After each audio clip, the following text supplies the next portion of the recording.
आज चंदर कुछ ज्यादा ही चहक रहा था। सवेरे से ही एकदम लटपटा गया था। बाल संवार तो रहा था पर न जाने आज क्या हो गया था कि उसे पसंद नहीं आ रहा था। खैर जल्दी जल्दी बेल्ट लपेटा, जूता चढ़ाया, मोजा चढ़ाया और निकल गया स्प्लेंडर लेकर।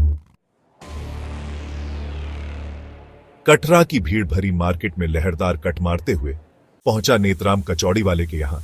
स्टाइल में गाड़ी लगाई और लपक के बोला, चांडर अमे चाचा तनी 4 ठो कचौड़ी तो बांध दियो चंदर। तब तक दुकान के काउंटर तक पहुंच गया था और बगल में कचौड़ी पैक करते कल्लू से बोला, चांडर का बे कल्लू, तुम्हार वाली तो कल गजबे लग रही थी। देखे थे हम हिया कटरा में ही, सहेली के साथ आए रही। अमे ओकर सहेलिया भी भयन के हेबे। कुछ जुगाड़ हुई का इतना कह के चंदर ने हमेशा की तरह खींच निपोड़ते हुए एक जोर का धौल कल्लू के ऊपर जमाया और कल्लू ने भी उसे गुरु के आशीर्वाद की तरह मान सिर्फ इतना कहा, कालू का भैया आपो ना। चंदर ने लाल रंग की पन्नी में लिपटी कचौड़ी को स्प्लेंडर के हैंडल में ही लटकाया और स्टाइल में किक मार के स्टार्ट कर चल पड़ा। कंपनी बाग के सामने पहुंच उसने गाड़ी साइड में लगाई और इंतजार करने लगा। थोड़ी देर बाद एक रंग बिरंगे रिक्शे में 2 लड़कियां आती दिखाई दी। चंदर ने जल्दी जल्दी जेब से लिप बाम निकाला और चुपके से होंठों पे रगड़ लिया। तब तक रिक्शा करीब आ चुका था। रिक्शे से उतर सुधा सीधे चंद्र के पास आई और लजाते हुए कुछ खींच कर कहा, सूडिये चाय का जी, आपको कुछ समझ नहीं आता का? कल काहे आप चिट्ठी का गोला बना के कोठा पर फेंके थे, वहीं पे बाबूजी खाना खा रहे थे। ऊप आ जाते तब चंद्र अपने दोनों हाथ सर के पीछे ले खड़ा था। मुंह में कमला पसंद था। बिना थूके ही बोला, चांडर अमे करे जा, सब छोड़ो ही बताओ कितना जोरदार लिखे थे। सुधा ने मुंह बिचकाते हुए कहा, सूडी हाय परे थे, सब परे थे। तू का लिखे थे कि तुम छत पे ना आती तो दीवाना ना होता, तुम अद्धा न मारती तो काना ना होता। ऐसूडी अच्छा, इसका क्या मतलब था जी? भला मैंने कब अद्धा मारा आपको? चंदर ने कमला पसंद थूक कर कहा, चांडर हमें बुलबुल तुम समझी नहीं, अद्धा का मतलब रहा प्यार का मान का, समझी? सुधा मुस्कुरा उठी थी। तब तक चंदर को याद आया कि वो कचौड़ी लाया है। वो बाइक के पास गया और पन्नी निकाल के सुधा को देते हुए बोला, चांडर वियो लो खाओ, नेतराम की कचौड़ी लाए हैं तुम्हारे लिए, एकदम गरम जैसे तुम्हार गाल। सुधा ने कचौड़ी हाथ में लेते हुए कहा, सूडिये चा वियो, कितनी बार कहा है 4 मत लाया करो, 4 से चौपट हो जाता है ना। सुधा का इतना बोलना था कि न जाने क्यों चंद्र खिलखिला के हंस पड़ा और हाथ पकड़ बोला, चांडर वियो, नहीं चौपट होने देंगे रे सुधा, कसम है हमें। कंपनी बागा इलाहाबाद का सबसे बड़ा और सबसे खूबसूरत पार्क है। न जाने कितनी मोहब्बत की कहानियां यहां बनी बिगड़ी और इसी पार्क में आजादी के समय चंद्रशेखर आजाद अंग्रेजों से लड़ते शहीद हो गए थे। सुधा और चंदर घूमते घूमते आजाद की मूर्ति के पास पहुंच गए। चंदर ने कहा, चांडर वियो, ऐ सुधा कहो तो प्राण दे दे, पर इतना जान लो बिना तुम्हारे जी न पाएंगे। हम सुधा ने पेड़ के नीचे रुकते हुए कहा, सूडीछा वियो, अच्छा आए बड़े जान देने वाले, बाबूजी से हाथ मांग नहीं सकते, जान देंगे। दोनों एक पेड़ के नीचे बैठ गए और सामने खिल आए गुलमोहर के फूलों को देखने लगे। कुछ फूल धरती पर गिर पड़े थे और सूख रहे थे और कुछ ताजे थे जो अभी अभी गिरे थे। सुधा को न जाने क्या सूझा कि उसने सूख रहे फूलों को उठाया और चंदर के हाथ में देते हुए बोली, सूडिये चा वियो, ई लो, इन्हें फिर से पहले जैसा बना सकते हो, जिसमें महक थी, खुशबू थी।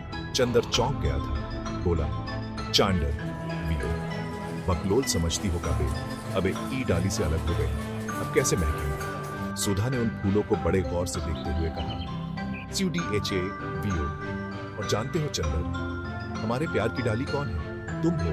हम खिलना चाहते हैं, महकना चाहते हैं, पर कभी सूखना नहीं चाहते। चंदर ने बड़े प्यार से सुधा के चेहरे को हाथों में भर कहा, चांडर वियो, हमें बुलबुल काहे ऐसा बात बोलती हो? हम है ना तुम्हारे साथ और हमेशा रहेंगे। बातें करते करते शाम होने को आई तो सुधा का मन धड़क उठा। अब तक तो बाबूजी भी आ गए होंगे, क्या होगा अब? दोनों जल्दी जल्दी निकले। चंदर ने आज अपनी स्प्लेंडर को धन्नो समझ के चलाया था और दोनों जल्द ही अल्लाहपुर के पानी टंकी के पास पहुंच गए थे। इधर 2-3 दिन से सुधा का कुछ पता न था। पाड़े जी की छत पर लटकना भी काम न आ रहा था और न फेंकी जा रही चिट्ठियों का जवाब आ पा रहा था। चंदर थोड़ा परेशान हो उठा था। भाग के मंटू के पास गया। मंटू पान की घुमटी पर ही मिल गया। चंदर बोला, चैंडर वियो। अबे ए मंटू, भाई ई सुधा कहाँ चली गई बे? 3 दिन हो गया, दिखाई न पड़ी। एकदम बेचैनी लेस दिया है अब। मंटू ने पान का बीड़ा मुंह में डालते हुए कहा, मंटू वियो, हमें सुना है कोई रिश्ता आवा है। लड़के वाले बाहर के हैं तो बुलाए होंगे, वहीं गई होगी। चंदर सन्न हो गया था, बोला, चैंडर वियो। अबे मंटू, अगर बात सही न निकली ना तो तुम्हारी कब्र खोद देंगे हम बेटा। साले डरवाते हो गए। मंटू ने मौके की नजाकत को देखते हुए कहा, मैंटू वियो। अबे नहीं बे चंदर, सरोजा से पूछे थे, वही बता रही थी। चंदर भागा भागा सरोजा के पास गया और सरोजा ने बात की पुष्टि कर दी। चंदर अब सच में उदास हो चला था। करीब 8 दिन बीत गए थे और सुधा का कोई पता न था। आज दिन भर चंदर सुधा के घर के सामने ही खड़ा रहा, पर कोई न आया। चंदर की उदासी बढ़ती जा रही थी। रात में छत पर लेटा तो न आज उसे तारे अच्छे लग रहे थे, न रेडियो के गाने। सुबह जब चंदर सो के उठा तो खाट के पास एक रेशम के रुमाल पड़ा था। चंदर ने उसे उठाया और खोला। उसमें लिखा था, CUDHA वियो। नहीं रे चंदर, हम नहीं जाएंगे कहीं। किसी से न करनी शादी हमको। अच्छा सुनो, आज फिर से कचौड़ी लाओगे का? उलाल धारी वाला शल्त पहन के आना। एकदम राजा नियन लगते हो। चिट्ठी फेंक रहे हैं, पाते ही पड़वा की छत पर आ जाना। देखे बिना मर गए हेरे।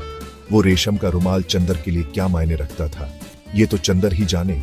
पर न जाने क्यों आज चंदर की आंखों में आंसू थे। रुमाल को सीने से लगा लिया। दोस्तों, अब लिखने का समय नहीं मिल पाता है। दवा प्रतिनिधि जो हो गया हूं तो जिम्मेदारी ज्यादा बार आ गई। फिलहाल अभी आप लोग इस लेख को पढ़े, अच्छा लगेगा आप लोगों को, क्योंकि ये मेरे जैसे लाखों विद्यार्थियों द्वारा जिया गया इलाहाबाद के लाइफ का थोड़ा बहुत हिस्सा जरूर उनका अपना होगा। अब ओ अलग बात है कि सुधा चंदर की जगह मंटूवा, सोनमतिया, वीरूशीला, अजय, अर्चना या कोई और नाम हो। राम प्रवेश।